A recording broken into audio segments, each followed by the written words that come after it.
Welcome to Tiffany's Kitchen. Hi dear friends, അസ്സാം വലൈക്കും. ഇന്ന് നമുക്ക് ബ്രേക്ക്ഫാസ്റ്റിൻ്റെ പരിപാടികളൊക്കെ പെട്ടെന്ന് തീർക്കാൻ വേണ്ടിയിട്ടുള്ള കുറച്ച് ടിപ്സ് ആൻഡ് ട്രിക്സുമായിട്ടാണ് വന്നിട്ടുള്ളത്. അപ്പോൾ ഇടിയപ്പം, അതുപോലെ തന്നെ ഇഡ്ഡലി, പുട്ട്, ഇതൊക്കെ വളരെ ഈസി ആയിട്ട് നമ്മുടെ ഫാമിലിയിലുള്ള എല്ലാവർക്കും ഒറ്റ ട്രിപ്പിൽ തന്നെ എല്ലാം റെഡിയാക്കി എടുക്കുന്നതിൻ്റെ ഒരു എളുപ്പവിദ്യയാണ് കേട്ടോ കാണിക്കുന്നത്. അപ്പോൾ ആ കൂട്ടത്തിൽ ഞാൻ ഈ റൈസ് കുക്കർ എങ്ങനെയാണ് വർക്ക് ചെയ്യുന്നതെന്ന് കൂടെ ഉൾപ്പെടുത്തുകയാണ്. കാരണം ഞാൻ നെയ്ച്ചോറുണ്ടാക്കുന്ന സമയത്ത് കുറേ കൂട്ടുകാർ ചോദിച്ചിട്ടുണ്ടായിരുന്നു അത് എങ്ങനെയാണ് യൂസ് ചെയ്യുന്നതെന്നുള്ളത്. അപ്പോൾ ഞാനിവിടെ നെവിക്കയുടെ റൈസ് കുക്കറാണ് യൂസ് ചെയ്യാറുള്ളത്. അപ്പോൾ അതിലേക്ക് അതിനകത്ത് കിട്ടുന്ന ആ പാത്രത്തിൽ അല്പം വെള്ളം ഒഴിച്ച് വെച്ചിട്ടുണ്ട്. ഇതുപോലെ താഴേക്ക് പ്രസ് ചെയ്യുകയാണെന്നുണ്ടെങ്കിൽ കുക്ക്, അതുപോലെ തന്നെ മുകളിലേക്ക് പ്രസ് ചെയ്യുമ്പോൾ അത് വാമിലാണ് കിടക്കുക.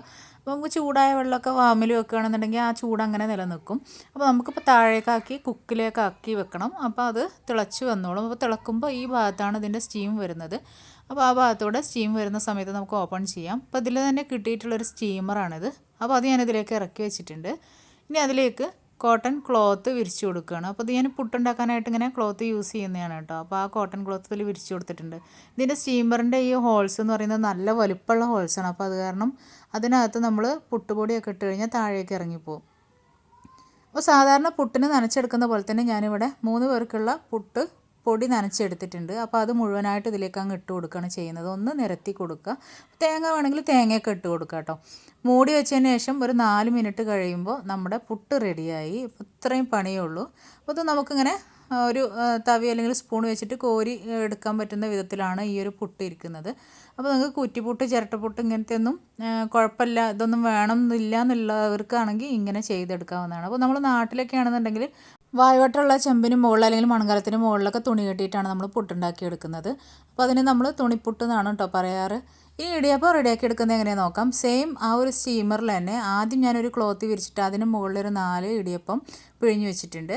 ഇനി അതിന് മുകളിൽ വീണ്ടും ഒരു കോട്ടൻ്റെ ക്ലോത്ത് വിരിച്ചിട്ട് ഇനി ഇതിൻ്റെ മുകളിൽ നമുക്ക് ആവശ്യമുള്ള അത്രയും ഇടിയപ്പം നമുക്ക് ചുറ്റിച്ചു കൊടുക്കാം. അപ്പോൾ എല്ലാം നമുക്ക് ആവശ്യമുള്ള അത്രയും ഇടിയപ്പം ചുറ്റിച്ചെടുത്തിട്ട് ഇതുപോലെ സ്റ്റീം ചെയ്യാനായിട്ട് വെക്കാം. അപ്പോൾ എല്ലാ ഇടിയപ്പവും ഒരു ട്രിപ്പിൽ തന്നെ നമുക്ക് കുക്കായി കിട്ടും. ഇപ്പോൾ ഫുൾ ഇടിയപ്പം ഇവിടെ റെഡി ആയിട്ടുണ്ട്.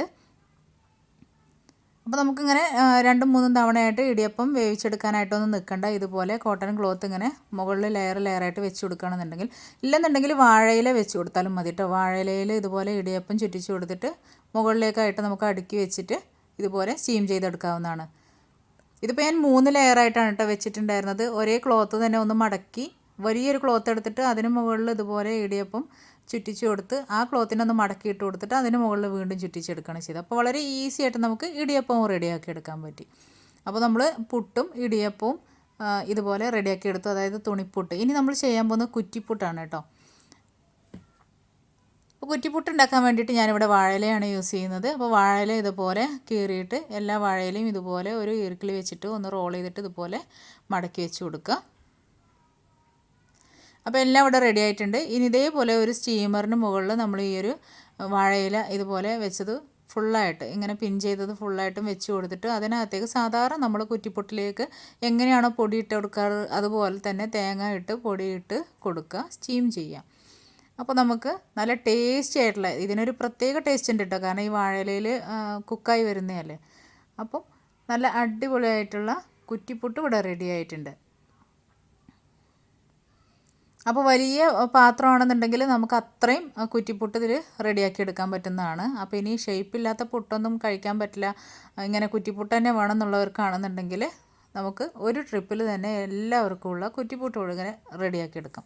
ഗ്ലാസ്സിലൊക്കെ ചെയ്തെടുക്കാവുന്നതാണ് കേട്ടോ ഇങ്ങനെ. ഇതിൻ്റെ ഡീറ്റെയിൽ ആയിട്ടുള്ള വീഡിയോ നമ്മൾ മുൻപ് ചെയ്തിട്ടുണ്ട്. അപ്പോൾ ഇതിൽ വല്ല ഡൗട്ട് ഉണ്ടെന്നുണ്ടെങ്കിൽ ആ വീഡിയോ പോയി കണ്ടാൽ മതി കേട്ടോ. അപ്പോൾ ഇനി ചിരട്ടപ്പുട്ട് എങ്ങനെയാണ് നമുക്ക് വീട്ടിലുള്ള എല്ലാവർക്കും കൂടെയുള്ള ചിരട്ടപ്പുട്ട് ഒറ്റ ട്രിപ്പിൽ തന്നെ ഉണ്ടാക്കുന്നത് നോക്കാം. അപ്പോൾ അതിനായിട്ട് ഞാനിവിടെ ചിരട്ടയാണ് എടുത്തിട്ടുള്ളത്. ചിരട്ട ഇതുപോലെ നനച്ചെടുക്കാം. എന്നിട്ട് ഇതുപോലെ സ്റ്റീമറിൽ വെള്ളം വെച്ച് അത് തിളക്കുന്ന സമയത്ത് അതിനകത്ത് വെക്കുന്ന തട്ട് വെച്ച് കൊടുത്ത് സാധാരണ നമ്മൾ പുട്ട് തയ്യാറാക്കി എടുക്കുന്ന പോലെ തന്നെ ആ ഒരു ചിരട്ടക്കകത്ത് അല്പം തേങ്ങ ഇട്ട് കൊടുത്ത് പുട്ടുപൊടി വെച്ച് കൊടുക്കാം. അങ്ങനെ എത്രത്തോളം ചിരട്ടയാണോ അതിനകത്ത് വെക്കാൻ പറ്റുന്നത് അത്രയും ചിരട്ടയിൽ ഇതുപോലെ പൊടി നിറച്ച് കൊടുക്കുക. എന്നിട്ട് സ്റ്റീം ചെയ്തെടുക്കുക. അപ്പോൾ മടി തോന്നുന്ന ദിവസങ്ങളിൽ അതുപോലെ തന്നെ ജോലി തിരക്കുള്ളവർക്കൊക്കെ ആണെന്നുണ്ടെങ്കിൽ ഇതുപോലെ ചെയ്തെടുത്താൽ മതി. അപ്പോൾ ഇങ്ങനെ ചെയ്യുകയാണെന്നുണ്ടെങ്കിൽ നമുക്ക് ഒരുപാട് ചിരട്ടകൾ ആവശ്യമുണ്ട്. അതുപോലെ തന്നെ കണ്ണുള്ള ചിരട്ട ആയിരിക്കണം, അങ്ങനെയൊക്കെ ഉണ്ട്. അപ്പോൾ ഇതിൻ്റെയൊക്കെ ഡീറ്റെയിൽ ആയിട്ടുള്ള വീഡിയോ ഞാൻ മുന്നേ ചെയ്തിട്ടുണ്ട് കേട്ടോ. ഇനി നമുക്ക് ചിരട്ട അധികം ഇല്ലെന്നുണ്ടെങ്കിൽ എന്താ ചെയ്യേണ്ടതെന്നുള്ളത് ഞാൻ പറയാം. അപ്പോൾ ഇത് ഞാൻ ഏതായാലും കുക്കായിട്ടുണ്ട്, നല്ലതായിട്ട് കമഴ്ത്തിയിട്ട് കൊടുക്കുകയാണ്. അപ്പോൾ നല്ല ടേസ്റ്റി ആയിട്ടുള്ള ചിരട്ടപ്പുട്ട് ഇവിടെ റെഡിയായി. ഇനി ചിരട്ട അധികം കയ്യിൽ ഇല്ലെന്നുണ്ടെങ്കിൽ കുഴപ്പമൊന്നുമില്ല, ഇതുപോലെ ചിരട്ടയിൽ നമ്മൾ മാവ് നിറച്ച് ഇതുപോലെ കമഴ്ത്തി ഇട്ട് കൊടുക്കുക, എന്നിട്ട് സ്റ്റീം ചെയ്തെടുക്കുക. അപ്പോഴും നല്ല പെർഫെക്റ്റ് ചിരട്ടപ്പുട്ട് നമുക്ക് കിട്ടും. അപ്പോൾ പരന്ന പാത്രത്തിലാണെങ്കിൽ ഒന്നുകൂടെ നല്ലതായിരിക്കും. ഇനി നമുക്ക് ഇഡ്ഡലി എങ്ങനെയാണ് റെഡിയാക്കി എടുക്കുന്നതെന്ന് നോക്കാം. അപ്പോൾ അതിനായിട്ട് ഇഡ്ഡലി മാവ് ഇതാ നല്ലതായിട്ട് പൊങ്ങി വന്നിട്ടുണ്ട്. ഇനി പരന്ന ഒരു പാത്രം, ഒരു പ്ലേറ്റ് എടുക്കുക, അതായത് കിണ്ണത്തപ്പൊക്കെ റെഡിയാക്കി എടുക്കുന്ന ഇതുപോലുള്ള പാത്രം എടുക്കുക. അതിനകത്ത് അല്പം ഓയിൽ സ്പ്രെഡ് ചെയ്ത് കൊടുക്കുക. എന്നിട്ട് ഇതിലേക്ക് മാവ് ഒഴിച്ച് കൊടുക്കുക. അല്ലെങ്കിൽ ഇതുപോലുള്ള കുഞ്ഞു കുഞ്ഞു പാത്രങ്ങളുണ്ടെങ്കിൽ, ഒരുപാട് എണ്ണം ഉണ്ടെന്നുണ്ടെങ്കിൽ അതിൽ മാവ് ഒഴിച്ച് കൊടുത്താലും മതി. എന്നിട്ട് നമുക്ക് സ്റ്റീം ചെയ്തെടുക്കാം. അപ്പോൾ ഇതാകുമ്പോൾ നമുക്ക് കുക്കായി കിട്ടിയതിന് ശേഷം നമ്മൾ കട്ട് ചെയ്തെടുക്കുകയാണ് ചെയ്യുന്നത്. ഇഷ്ടത്തിനനുസരിച്ച് എത്ര പോകുന്ന കഷ്ണങ്ങളാണ് വേണ്ടതെന്നുണ്ടെങ്കിൽ അതിനനുസരിച്ച് കട്ട് ചെയ്തെടുക്കാം. അപ്പോൾ ഇതാകുമ്പോൾ നമുക്ക് ആ ഒരു ഇഡ്ഡലിൻ്റെ ഷേപ്പൊന്നും കിട്ടില്ല കേട്ടോ. കാരണം പക്ഷേ പെട്ടെന്ന് നമുക്ക് പരിപാടി തീർക്കാം. കാരണം ഒറ്റയടിക്ക് ആ ഒരു മാവ് ഒഴിച്ച് അങ്ങ് സ്റ്റീം ചെയ്യാൻ വെച്ചാൽ മതി.